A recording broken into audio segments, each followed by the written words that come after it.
lesson in this unit, and we're going to talk about rational exponents. So I want to remind you that rational numbers are numbers that can be written as a fraction, and they are numbers that either terminate, such as like 1/4, which is going to be 0.25, or repeat in a pattern like 1/9, which is 0.1 repeating forever. So those are rational exponents or rational numbers. So if we use rational numbers as exponents, then you can have x squared or x to the second, 13 squared. I'm going to use some numbers now. You can always use variables, but 4 cubed or 4 to the third.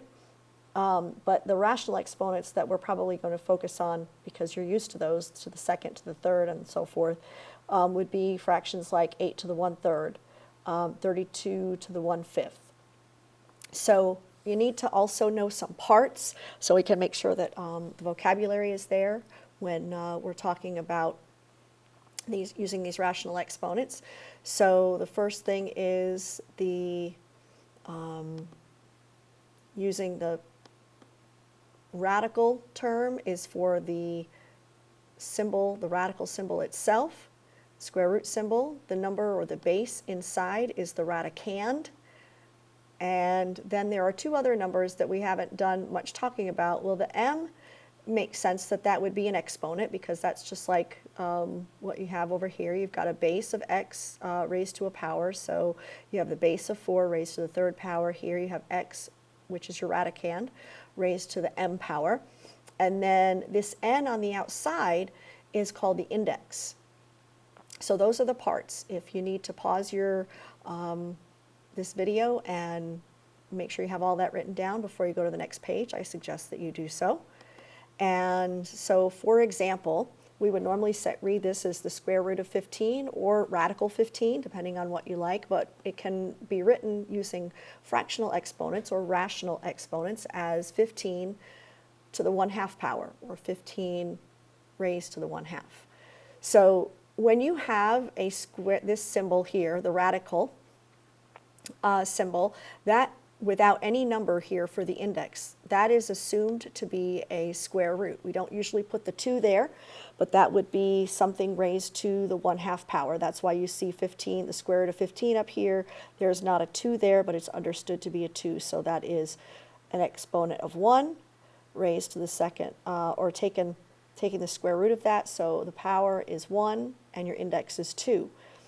So when you have something like this, you've got the radical symbol, you've got a base of 8, we still have an exponent of 1, and your index here is 3. So that can be written using fractions, or a rational exponent would be 8 to the 1/3 power. Now, I don't want you to get freaked out about this. It's just a different notation for doing something that you've already been doing. So here's the general rule. You've got some rules for exponents that we'll review here later in a day or two.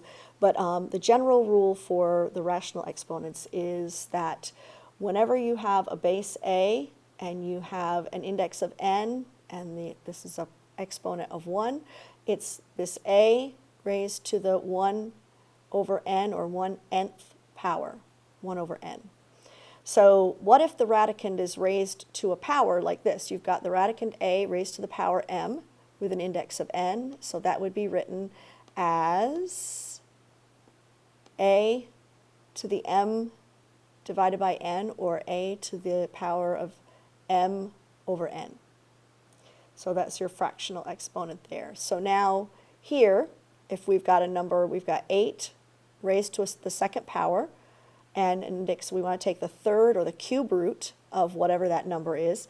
Now, sometimes it's beneficial to write it like this, and that's saying the same thing. We've got a base of 8. We're going to take the cube root, but we're going to square the 8, or square the result.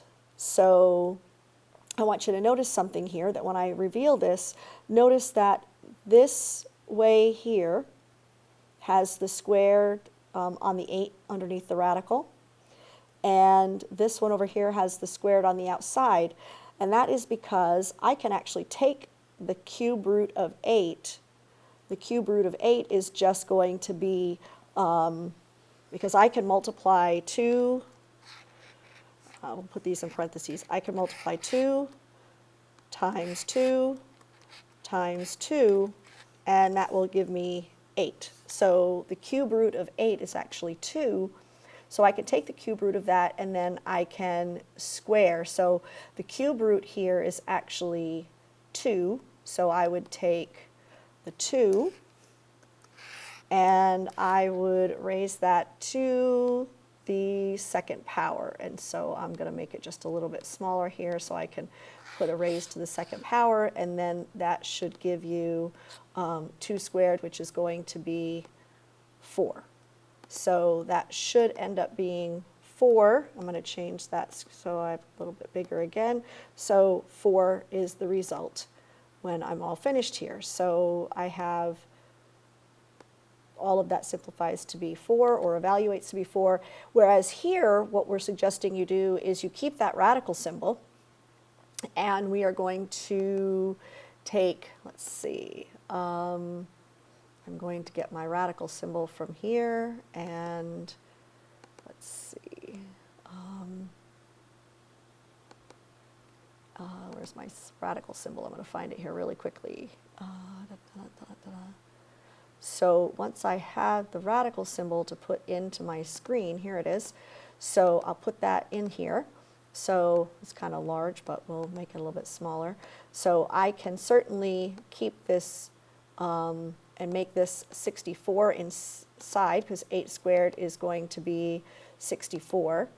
So let's make 64 is 8 squared. But I also know that I still need to take the cube root of that, and the cube root of 64 is actually 4, because I know that 4 times 4, so over here, maybe I'll write this over here, that 4 times 4 is 16 times 4 again is going to give me 64. So the cube root of 64 is 4. So I get the same answer both ways. So I know that these evaluations are the same. So you can either square the base and then take the cube root, or you can take the cube root and then square the cube root of that base. So I hope that makes that a little bit simpler for you. And so what I want to do is give you some time. I'm going to pause this recording and let's see here. Okay, or